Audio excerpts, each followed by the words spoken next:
Okay, we're live.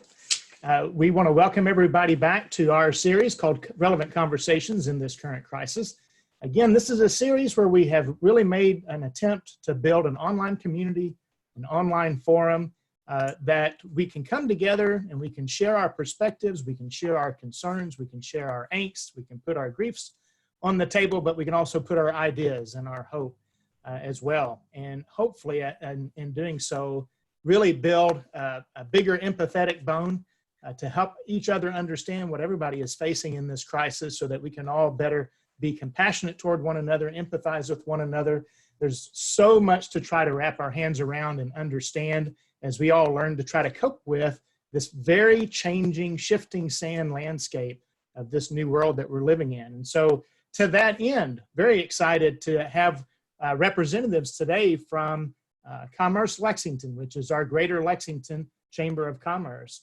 I'm very excited to have these gentlemen on board. I want to just introduce them to you very briefly. We have so much that we can cover in this particular session. So we're going to put their bios available on the YouTube and on the channel, but I just want to make sure that we can introduce everybody here real quickly and kind of get right to the topic. But we have Mr. Ray Daniels, who's with us today. He is the 2020 board chair for Commerce Lexington this year. We have Bob Quick, who is the president and CEO, and we have Mark Turner joining us, who is the chief communication officer for Commerce Lexington. Gentlemen, welcome, and thank you so much for taking some time out of your very busy day. From what I understand, you guys have had so much to swallow in trying to manage things from your end of the spectrum, but I appreciate the fact that you're willing to take this time and spend with us today. So thanks for being here. Yep. Well, let's kick this off. We just came off back in February off the annual meeting where we have as many people that our chamber members can attend the annual meeting, where it's a really good time to see the change of the guard, where we have the former board chair go out and the new board chair come in. And so that was you, Ray. And you outlined for us what was your theme for this year, and that theme was to be bold. And we know that you had some very specific topics and challenges that you wanted to address in your leadership this year. And so I'm curious if you can kind of remap that out for us real quickly about what your agenda was, and then how that agenda has shifted here as we kind of come into how we're having to deal with things with COVID-19 as a Lexington community. Yeah, I sure will, Mark, and thanks for having me. It's a pleasure to be here. Yeah, you're right. With the help of Mark Turner and his team, our messaging this year was be bold. And we were really going to take a swing around allowing everyone to understand the messaging of Commerce Lexington being the biggest advocate that a business can have in the city of Lexington, whether any size business. And our focus this year was going to really be a launch around rebranding ourselves, so to speak, kind of giving a refresh to the Commerce Lexington brand. It was going to be spend a lot more time trying to really focus on young professionals and trying to develop a lot of retention type things that we can do to keep talent here in Lexington. And it was going to be really focus on regionalism as well, really focus on our partnerships with the city, with UK, with Fayette County Schools, with the surrounding counties that make up Central Kentucky, and really making sure that those relationships were very healthy and conducive for us to really go forward and really work on the really main thing that Commerce Lexington is doing right now, which is a lot of workforce stuff, a lot of talent acquisition, a lot of retention, and a lot of recruitment of companies and businesses and so on and so forth. So that was our main focus before COVID-19. We were excited to undertake that mission and had a lot of great ideas, and really had a good start with our Emerge conference, which was a good kickoff for our young professionals. And I'm sorry, let me cut this phone off. I apologize. And get our Emerge conference going, and that was going to be the real jump start for us. And so all we've done is switch gears. We're still here to advocate for all businesses of every size. We're still here to focus on workforce issues. What we find ourselves in a role of helping people navigate the various systems that they need to navigate to make their businesses successful. But, you know, as we find from time to time, even to keep their businesses now, and to find opportunities to find funding from SBA, to find resources, PPE resources, and so on and so forth. So we're here and taking calls. Bob and his team are taking calls around the clock, helping folks navigate our current environment. And so that's kind of the role we find ourselves in, have found ourselves in. And now as we get closer to restarting our economy, we find ourselves once again in the middle of restart. And how do we do that effectively? How do we message that to our membership, to our community, and how do we make sure everyone is safe? So that's kind of how we have transitioned here, and that's kind of where I see ourselves. And it'll be interesting to see where Bob sees us, but that's definitely where I see us right now. Well, Bob, I'll definitely let you weigh in on that. And I think you hit a key point there, Ray, with, you know, this is a time where, you know, you guys are the advocate for small business. And it's easy for us sometimes when times are really good to not realize the resources that are available to us. But in times like this, it really challenges us and we revisit those resources. And you guys have been doing a tremendous job. So Bob, I'll let you kind of take over from where Ray stopped and help us understand a little bit more about it from your perspective. Well, Ray set this up perfectly, and as did you. And using one of those football analogies, we had to call an audible.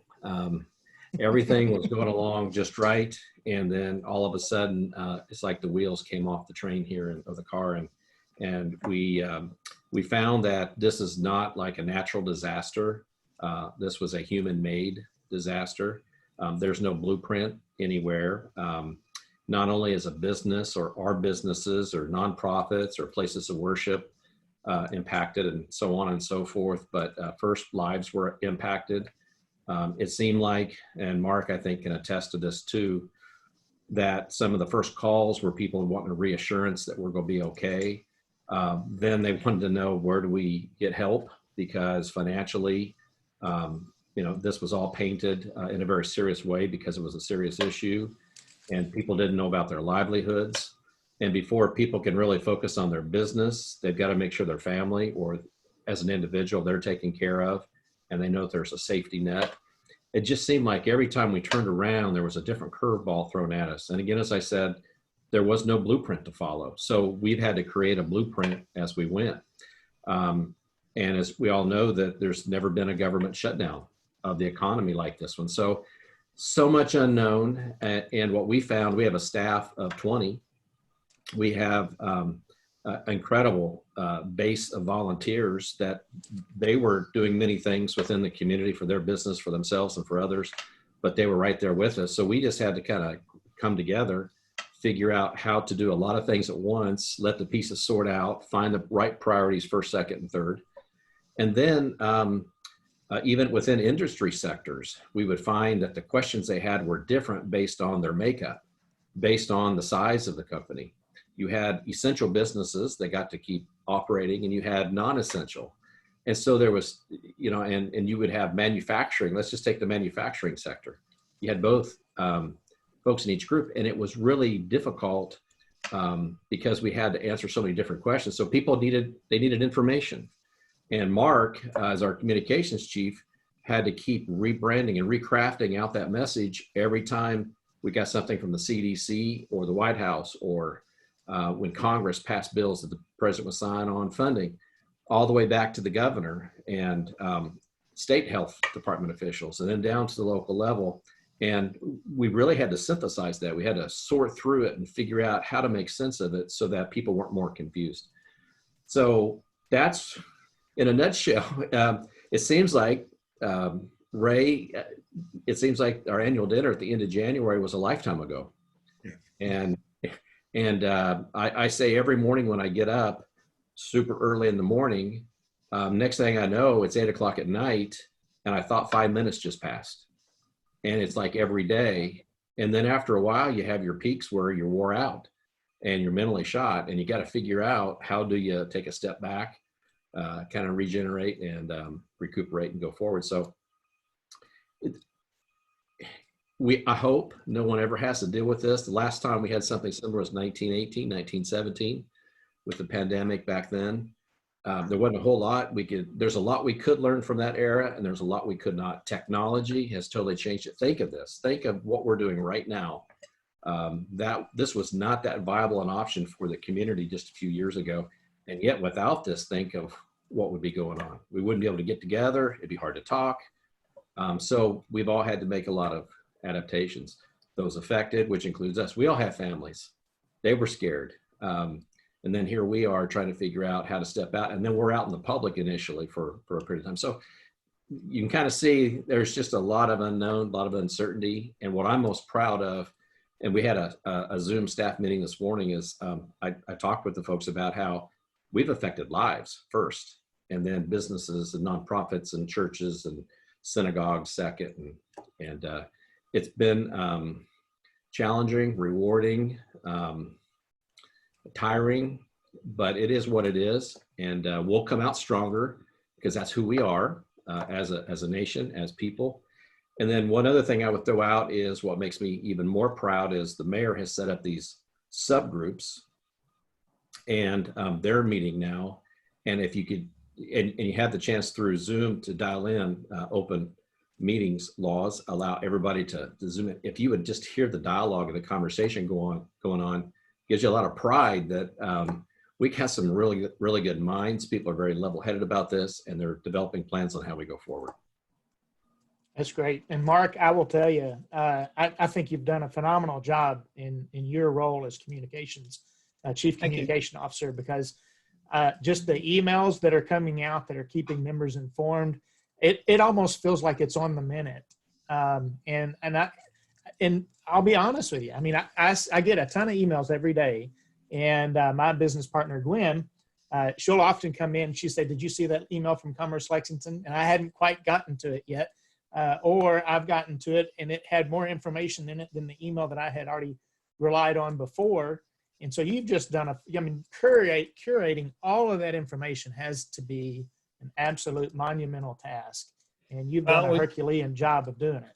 Well, thank you. But we've got a fantastic team, and they all do a great job and providing information. And that's been the hardest thing, like Bob was talking about. We get questions ranging just all over the place, and to figure out what the right information is and the correct information is so difficult in this environment right now. It's starting to tone down a little bit, but for a while there, every hour you were getting different types of answers from people, and that's what we were getting: business owners calling and emailing and say, "I heard this was going to happen or that was going to happen," and we, I may not know how to answer, but someone on staff knows who to contact in Frankfurt or Congressman Barr's office, McConnell's office, and we can track down the correct information, at least at that moment. And then a lot of times it's been changing daily. And yeah, you're right. It's been tough. I will say that, just to weed through all the details and all the changes and try to figure out what the right information is to get out there. But, you don't want to be as fast. A lot of places want to get it out fast, but we want to make sure it's the right information to get out to people. Well, and I appreciate you saying that too, because I noticed we just on my end, and we're only dealing with primarily the tax side, the economic stimulus side of this thing. And that has changed so much, so soon, so fast. And there's even pending guidance that's going to be coming out. And you see a lot of information that's put out in front of people. And quite honestly, some of it is unnerving because we don't really have a solid answer yet, but you're going ahead and you're kind of putting that information out there, and you may be creating some angst. But I believe you guys have done a really good job, and I appreciate the fact that you're wanting that information to be solid, because what I've seen is very solid. And I agree with you. You've given information in a timely way. You're very careful about what you put out there. And I just want to encourage business owners that, if they're not looking at those emails every day, they need to be looking at those emails every day. You're updating your website quite frequently. It is a tremendous resource to go to, because you guys you've just really kind of outlined it very well and putting your resources together. And it's just a wealth of information, everything from the HR perspective to, you kind of helped us out on the SBA and the loans and what small businesses need to do to get funding, and the initiatives that are coming out from the governor's office, the initiatives that are coming out from the mayor's office. So I definitely appreciate that. It's been, for me and for our firm as a small business owner, and it'd be one of your smaller members of of the chamber. I mean, it's just been a great resource. So I appreciate it a Great. lot. Glad to hear that. Yeah, we've Well, noticed let's- that the email open rates for us are the highest in years for those COVID alerts. So it tells me that people really need the information. They're reading them. They're clicking on links. So that's a good thing. Yeah. And you made a comment earlier. You're talking about so your click rate has been tremendously impacted and improved, but you also mentioned that people are obviously going to some of the other forums to find that information as well. And I think you mentioned even your Facebook. Right. Yes. Yeah. I think with so many people at home and everybody's on social media right now, we were noticing that our Facebook, we have a Facebook group rather than a page, so we could monitor members coming and going. But the engagement rates on social media are going crazy. We had a 300% increase on Facebook in the month of March, and I think Twitter was like 120% increase for engagement as well. So that's where people are getting their information. A lot of times it's in a digital format now. So it's really working for us. Yeah. And that part of the world is going to change too. I think that trend will probably continue even more so than ever. Let's talk about the. Mark, go I ahead. threw one other thing in, and I don't think a lot of people probably think about this, but all the while we're trying to, because this is our mission to help business and to help our membership. All the while we're trying to do that, we're a small business. Our IRS status is a nonprofit 501c6. And so all the while that we're out there helping businesses left and right, and we've got to take care of our employees. We have 20. Yes. And we have to take care of their families and make sure that they're getting what they need. We're fighting to try to get in Congress 501c6s added on to some of the different federal relief programs. Here we're a frontline organization in this battle, and yet there are no federal programs that we qualify for. So we're having to make a lot of really hard decisions internally. We're having to make massive cuts. And so, just that internal turmoil. But I got to tell you, I don't say that to whine. I'm, again, so impressed with the staff. Everybody kept their focus while their families were struggling to try to figure out budgets and everything. They stayed very focused on helping the client, the customer, the community at large. And then as we're going forward, a lot of things halted from what we were doing before, and a whole new wave came in of things that we had to do. So at times it felt like we were kind of doing 2 jobs and 3 jobs. But I could also say most of the folks we were helping, they were going through many of the same things. I think sometimes people just think, well, we have this automatic level of funding, we're all okay. We're just like most of them. We're struggling to figure things out going forward.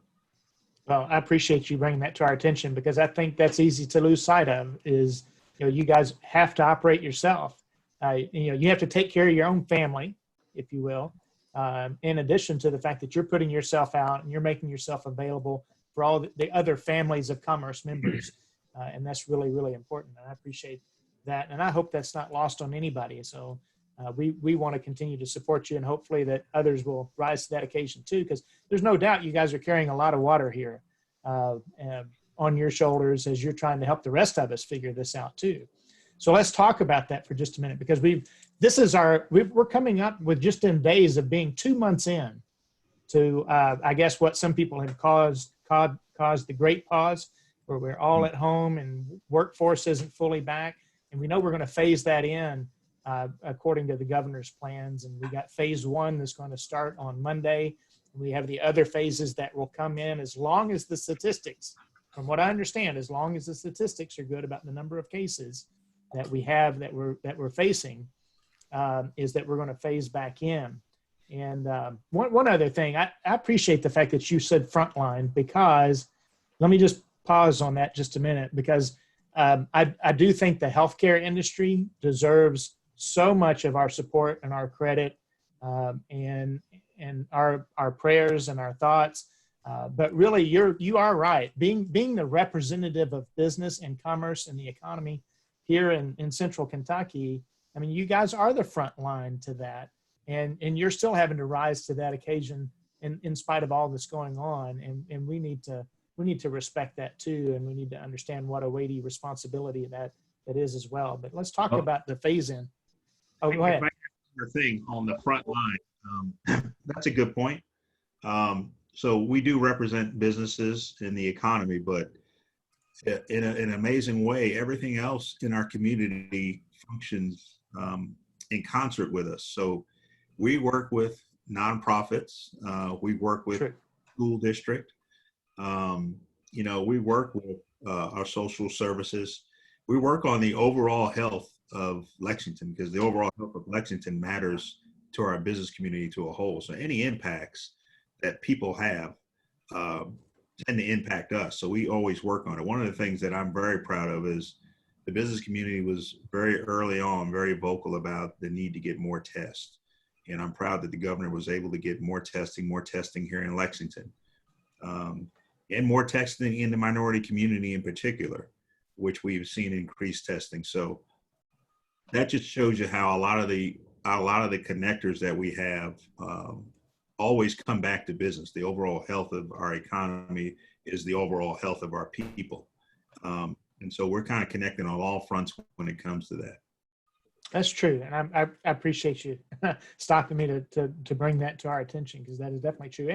And some of the programs that you guys are really have been pushing for so long with leadership alone. I mean, you're trying to develop the next round of leaders in this community that will be stepping up at the plate for nonprofits, for small business, for government, for other sectors that support the entire community here in Lexington. And that's been something you guys have advocated for a long time. And we know that those programs have to be challenged by the circumstances we're in.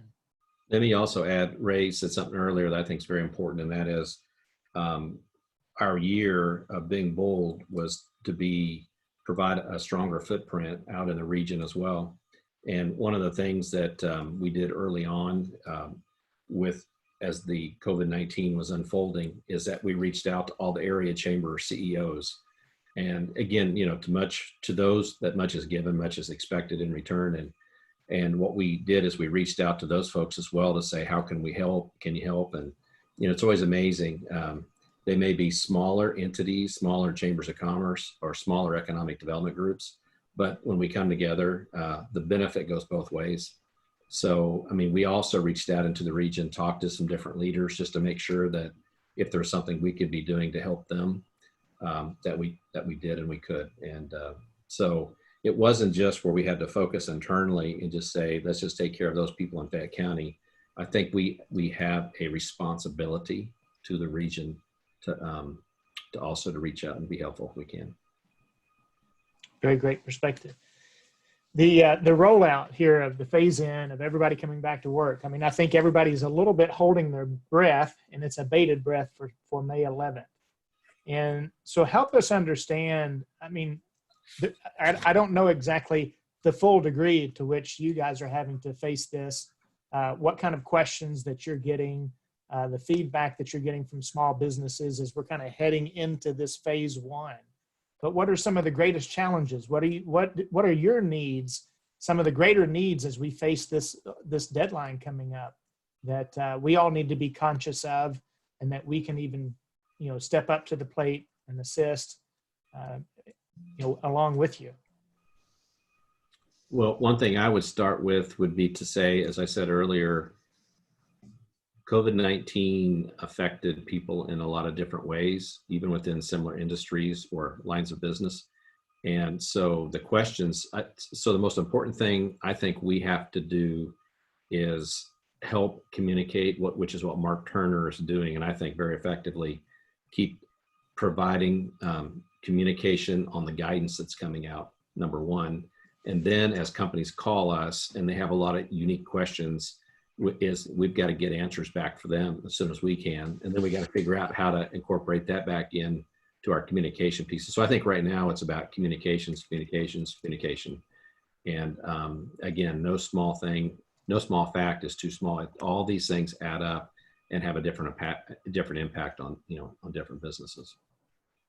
Yeah. One of the things about Lexington is that, and of course, I'm sure every place can say this, but we're pretty unique.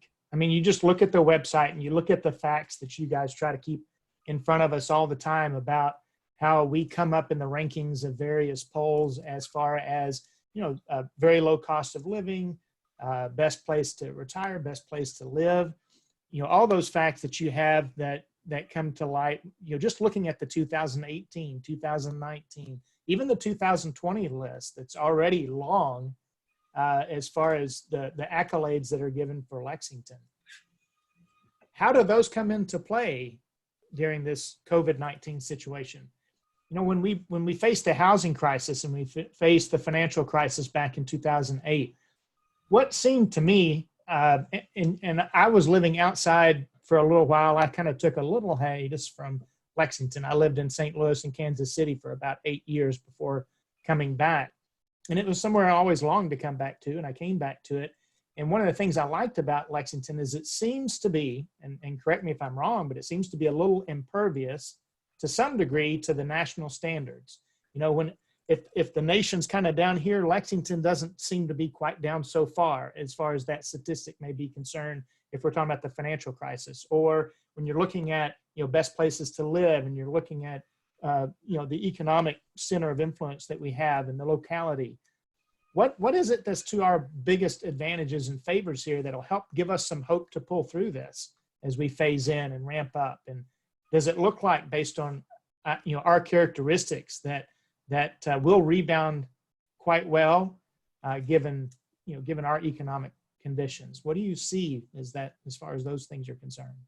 Well, I don't think anybody can really predict with what's going on at this point, but typically when we have recessions or downturns, the biggest thing for Lexington is just the diverse economy.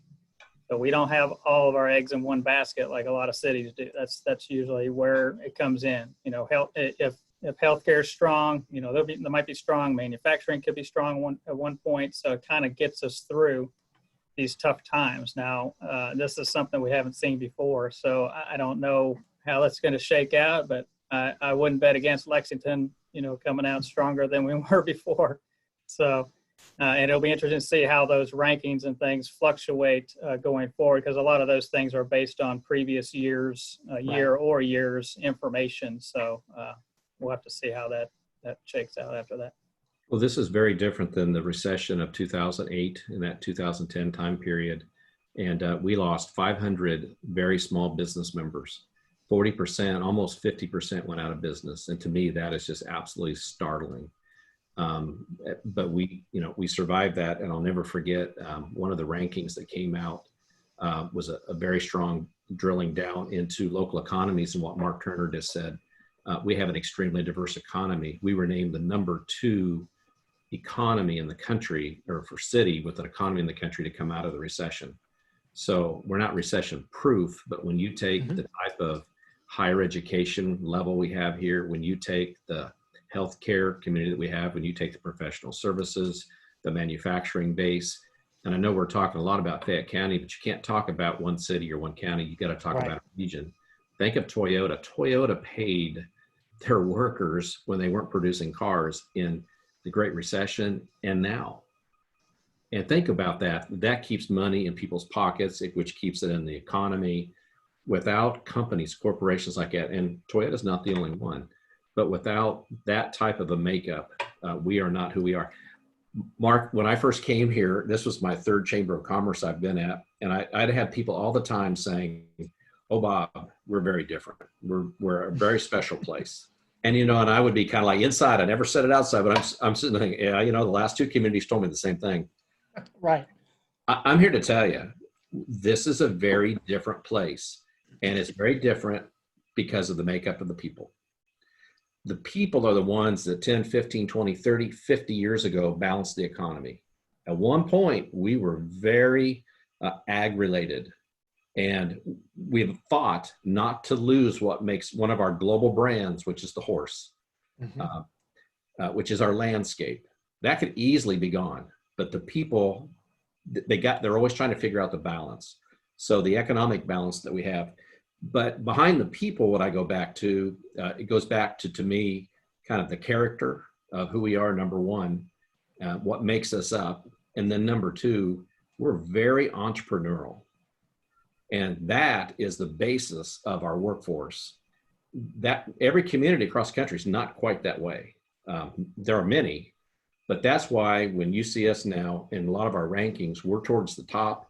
It's not a mistake. we throw out all those rankings that are biased. We really try to look at, when we only put into our ranking sheet, those that are based on fact.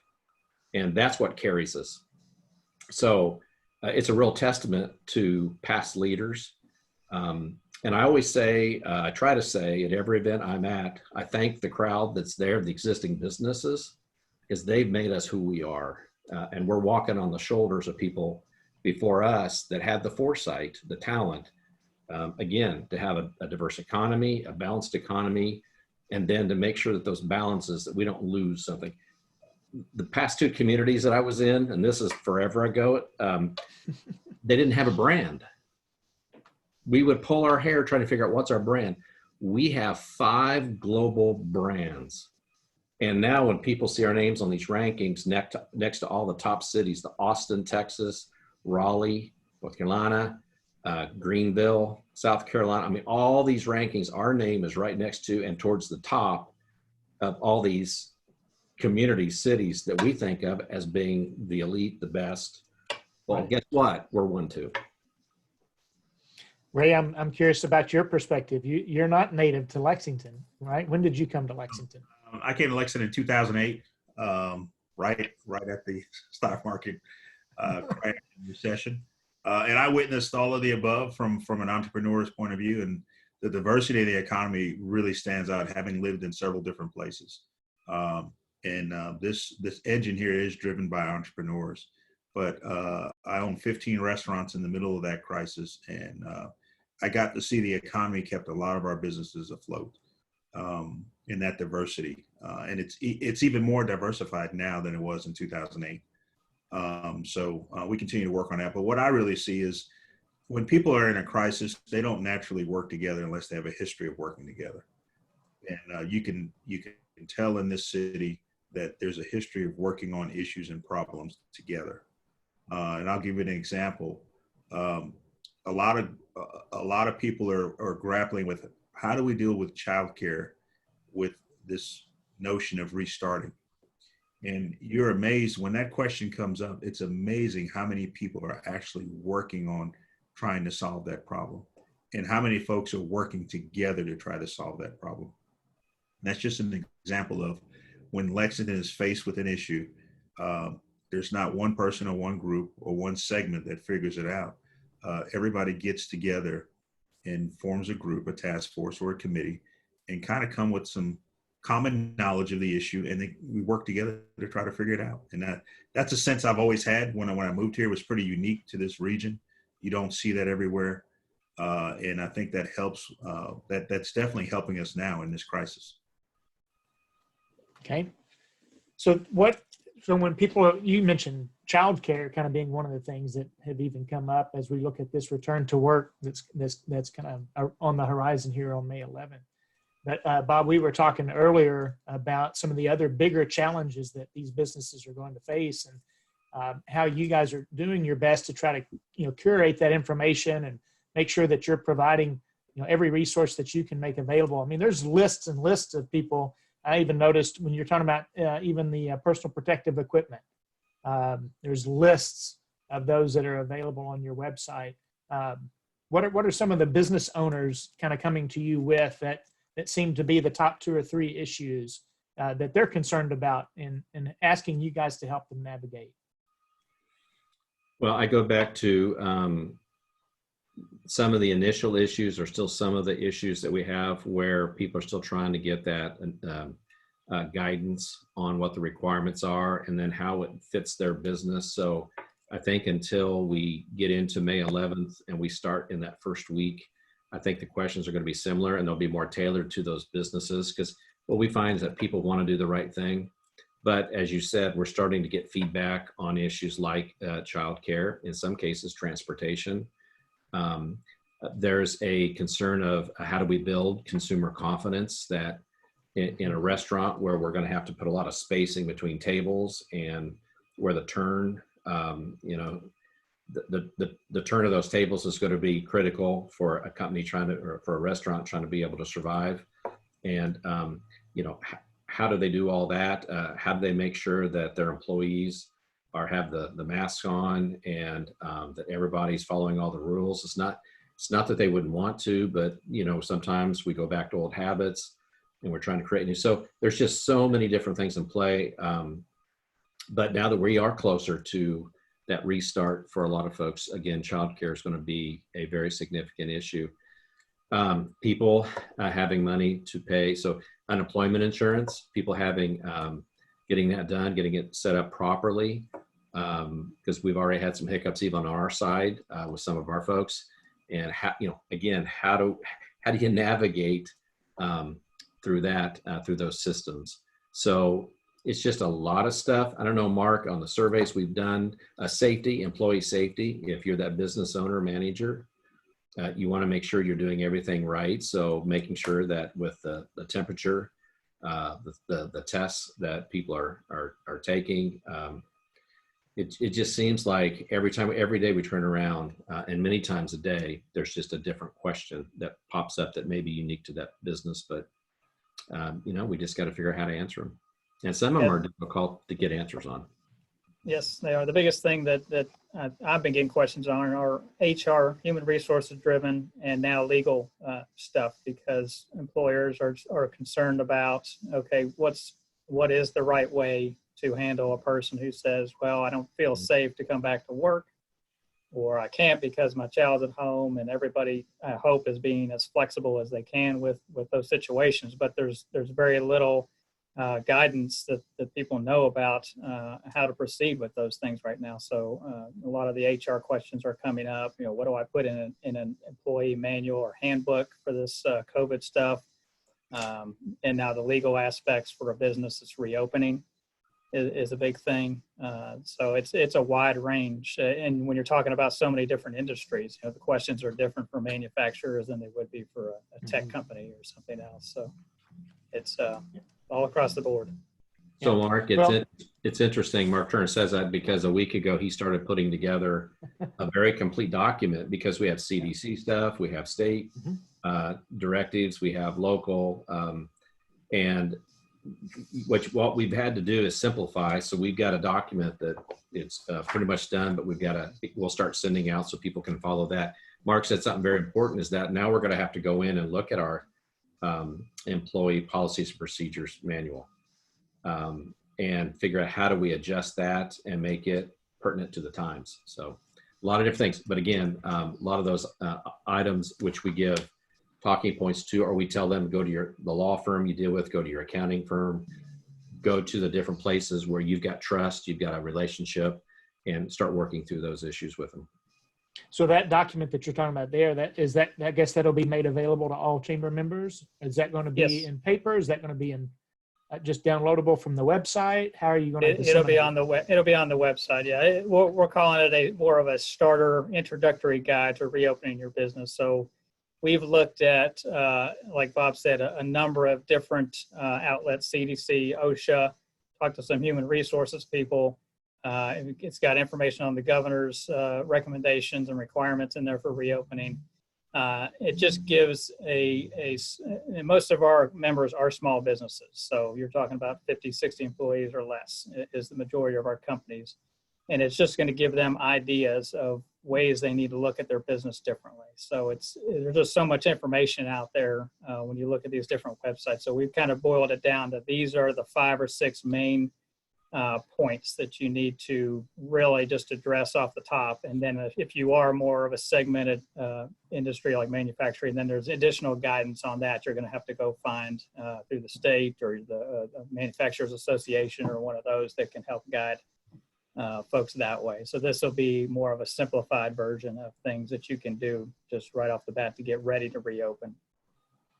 Well, that's great. I appreciate that you guys are taking that time to pull all that together. And I think in addition to that, so we mentioned the emails that you're sending out, and those are practically daily from everything I can see.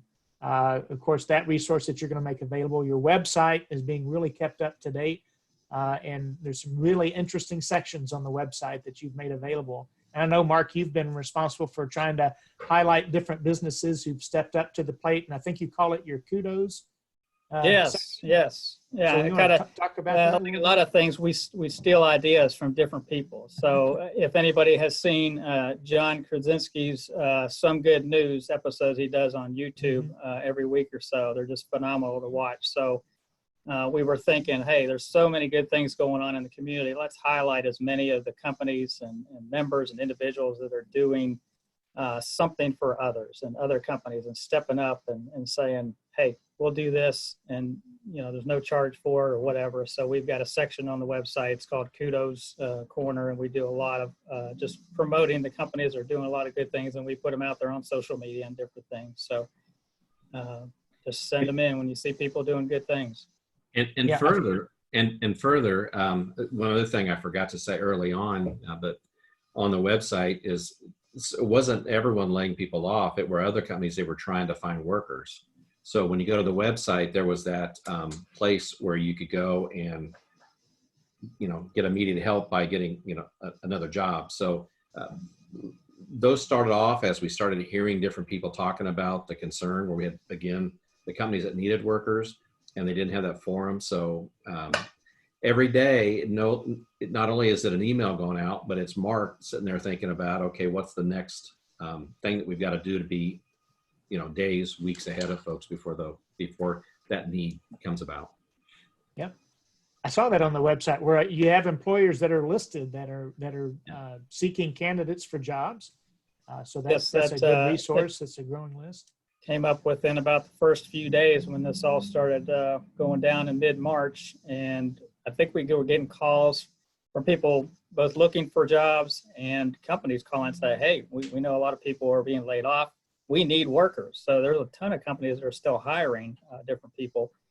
And we said, well, how can we sort of connect these two together? So we came up with those two sections. And normally we only allow members to post job openings on the website, but we relaxed that for the short term. And there are non-members companies that are allowed to post on there. We've got a form up there. So if any companies are hiring, any positions that are available, let us know. We'll put them up there. We get them out to the public in emails and different things. And now we're part of a little employment group trying to learn what their resources are that are available and what they need too. So there's a lot of folks that are trying to navigate the newness of the application process for job candidates too, because all these interviews are having to be done online. Everything's having to be submitted, online. There's no face-to-face interaction as much as there used to be. So it's a new environment for everybody, and we're all having to navigate it together. Well, we appreciate you putting that available and definitely opening that up to more than just members. That's great. Kudos to you guys as well, because I know you are membership driven and you try to make all those resources available to the membership, but to open that door up wider, given the circumstances and the times in which we're living, I appreciate that you guys are doing that for sure. And then in addition to the website, so you guys have your own series that has started on Wednesdays at 4:00, right before Governor Beshear's 5:00 message. You guys are, I believe you call it Focus at 4. 4:00 focus. Yes. 4:00 focus. Sorry, yeah. I had that reversed. Oh, that's fine. And that started last week. We've had two now, and the first one was on human resources as far as what's next for businesses, and then yesterday's was on legal issues and compliance measures and things. So we've had multiple speakers each week. Bill Dotson and Debbie Green have been leading that and doing a great job. So and those will run every Wednesday, like you said, 4:00 all the way through, I think, June 10th. So we've got just getting businesses ready for this new environment and what they need to be aware of. And they've been really going well so far. And I believe you're using very local people for that as well, right? So your local attorneys and your local HR management companies and consulting companies and whatever other topics that you have out there. I know that you've got a place for people to submit topics and things like that. So it's another good resource that you guys are making available. I know that when the governor talked about personal protective equipment, he had talked about that it would be kind of difficult to source, and that there were efforts that were being made to try to find, those one-stop places to where we could have all that available to us. And I think you guys are doing the same. I think you have a list of all the companies that you know of that are offering that PPE. But, Ray, when we were talking the other day, it's not going to be that easy to get, but what do you want to encourage us to do toward that end?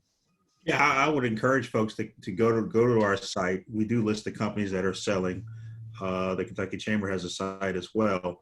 And because as you're planning to reopen or to restart your business, one of the biggest things that you're concerned about is obviously the safety aspect, the safety of your own employees, and the safety of your customers or your potential customers. So, and the supply chain has been destroyed. It is in ruins, and it's just now coming back together. So you have to have a really good grasp of what your needs are and what they are for an extended period of time. And then go to the outlets that are advertising. And I think Mark has done a great job of putting those companies together. But that's a concern of everyone on any of those lists, whether you're starting back on the 11th, the 20th, or the 25th. You have to start thinking about that now, because the long-term safety of your own employees, of your business, and of your customers need to be the paramount thing. And it's even more than PPE equipment. You've got cleaning services. People are going to have to figure out how to do all the sanitizing, extra cleaning. You need signage. You need floor decals. In some cases, you got to get this stuff ready for social distancing, and so people are aware of where they need to stand when they come into your building.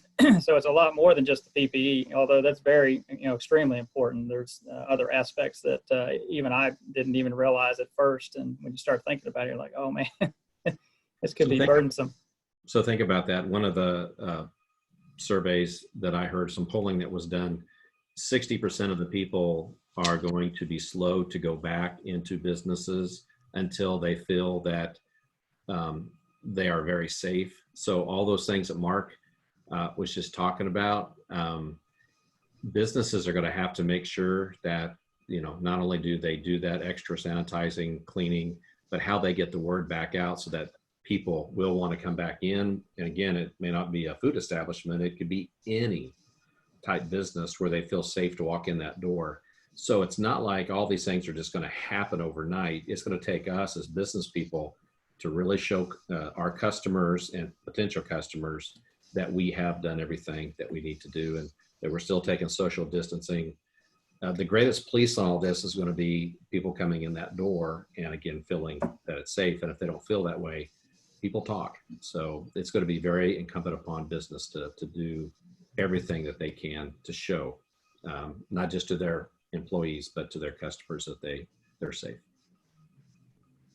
I think that's an important point. Confidence goes a long way with us getting this restart kicked off right, because I would imagine there's a lot of trepidation right now, just with the relative uncertainty and unknowns, not knowing how anybody else is going to handle this. But if we all put our best foot forward here, I think it can be a good restart for us. But I'm glad that you guys are at the table.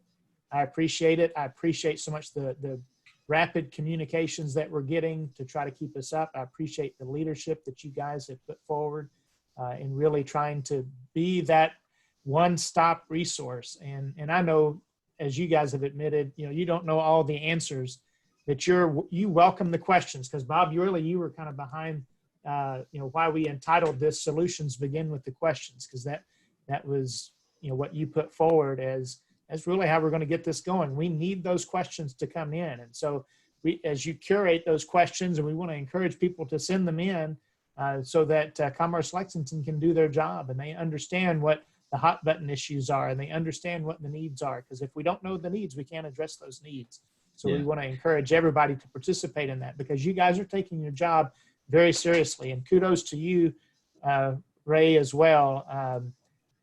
You've been highly complimented in coming in as the president for 2020, and it's been said you've got a lot of energy, you've got a lot of compassion, and I think you're very needed during this time of crisis. And it seems like you have definitely risen to the occasion, and you have a lot of people's respect at this point in time. And I really appreciate the tenacity that you've had in coming in and putting your time in this thing, because nobody expects when they come into this particular role to be hit with a crisis, and nobody did, and you seem to have handled it very well. We forgot to tell you about that. We forgot to tell you about that, Ray. Well, let's talk about that. Why don't you highlight Ray here for a second, because I know you've shared some things with me that has really given me a lot of respect for Ray and taking this seriously and rising to the occasion. So by all means, Bob, go ahead. Well, hey, one of the best measures is every time I call, he picks up that phone or that calls right back. And I feel guilty sometimes because I'm like, he's got a business to run and he's got a lot of irons in the fire. And I hear, he's on the school board, and that's a huge business as well, education. And then when you call him, he's calm, cool, collected. And when I'm losing my wits and ready to pull my hair out, he gives you that confidence through his calmness. And I've said that to the mayor as well, especially in the early days when everything seemed to be falling down around us. There was a calmness, and that calmness means that inside that person that, they're very focused. They're not getting caught up in the emotion. If they are, they're sure not showing it. And that's what makes a leader a leader. You're just how you're wired. I don't know that there's anything in life that trains us for this moment. But it's really fun to watch people step up and step out when these things happen. So even when I call to wine, he kind of twists it back around and he gets you skating the right way again. And again, I'd like to say, Mark, that I've been really impressed by Bob and his team. His leadership has been great. His team have really, we talk a lot about the experience of Commerce Lexington, and we didn't get a chance to really highlight that on this call. We have one of the most experienced chambers that you'll run into in the country. And this crisis has really showed the maturity of that experience because they have all executed at a very high level with a lot of compassion. And we have had so many community members really step up. This is such a giving place of your time, of your thoughts, and of your ideas. And it's such a good communicated place where people actually listen. So it's been a safe place to really share on ideas and thoughts during this COVID-19. So we've had a lot of great creativity come out of our small business group, out of our large businesses. So it's been a pleasure to be involved in it. I continue to caution small businesses to focus on a couple of things. Always focus on the safety aspect of it first. Look at your people second. Understand your supply chain, because those business interruptions can hurt you if you restart and you're not prepared. And then you have to be able to plan.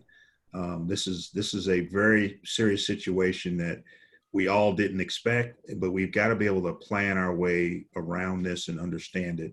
And I think that calmness helps when you get those kind of thoughts and ideas about how to execute and just take the emotion out and understand that this is just the new norm, and we've got to be able to execute in this new norm. So we all have to really take our time and be slow and cautious, but we've got to make it safe. We got to take care of our people, and we've got to understand. And I think most folks are getting a better understanding of the own business that they're in, and understanding how to make their businesses more efficient, and how to safeguard against bad decision-making, so to speak, in a crisis like this. So it's been a pleasure to watch how people have performed. We hope that all of us come out of this thing okay, and that we don't lose any businesses. And Bob mentioned how many businesses were lost in 2008 to 2010. And I think that experience is helping us try to make sure we keep as many people in business as we can. We know everyone won't make it through, but I sure hope it's not the losses that we had in 2008 to 2010. I hope not. And one other thing I want to add, I mentioned the mayor and her calm leadership too, and Ray. So the mayor put in place, she's co-chairing with Luther Deaton, so public and private, a task force to focus, subgroups to focus on going forward. And those groups are meeting as we speak. They were assembled about 5-6 days ago. Everybody we've called has said yes, they would support. There's like 18 subgroups that fit under economic development and then under tourism and hospitality industry. And they're all coming together to put together a plan that we can give to the governor for our opening, that phased opening. But also what's come out of this is that we have people talking today. They know each other, they're friends, but they haven't talked for a while. And we haven't looked down the road. Too often we get caught up in the day-to-day. And so these groups are talking about the day-to-day. And then one of the questions is looking ahead. the things that you need to do. Ray's right. The world is not changing. The world has changed. And we've got to get used to that, and we got to figure out what that means. I see this group that the mayor and Luther put together going forward is going to be the beginning of assembling a lot more of our community together to have these conversations of who we are, where we need to go, and who we need to become down the road in this new world.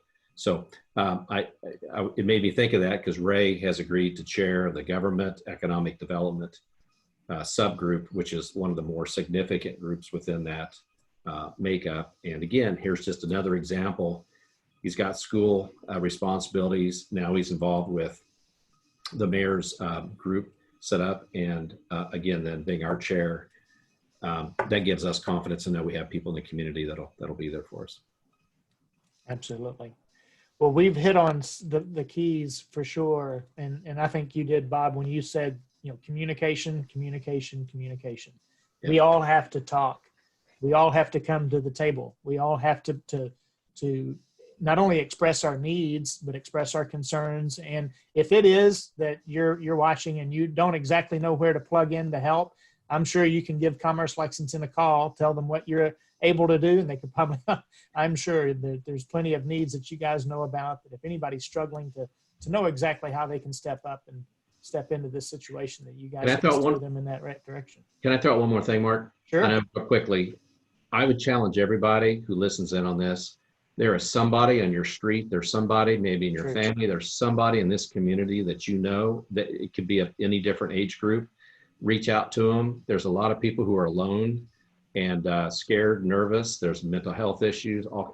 Find somebody. Don't wait for them to come to you. Don't wait for it to appear somewhere. Go find a person or two or more and just let them know you're there, anything you can do to help them. And I would think what makes us great as a community, you asked that earlier, is the humanity that we show to our common and our neighbors. And so if there's any one thing I think that we maybe sometimes forget, it's that. It's right. Small things that we do that are huge. Exactly. Absolutely. That's a good note to end on. And I just want to thank everybody for their time today.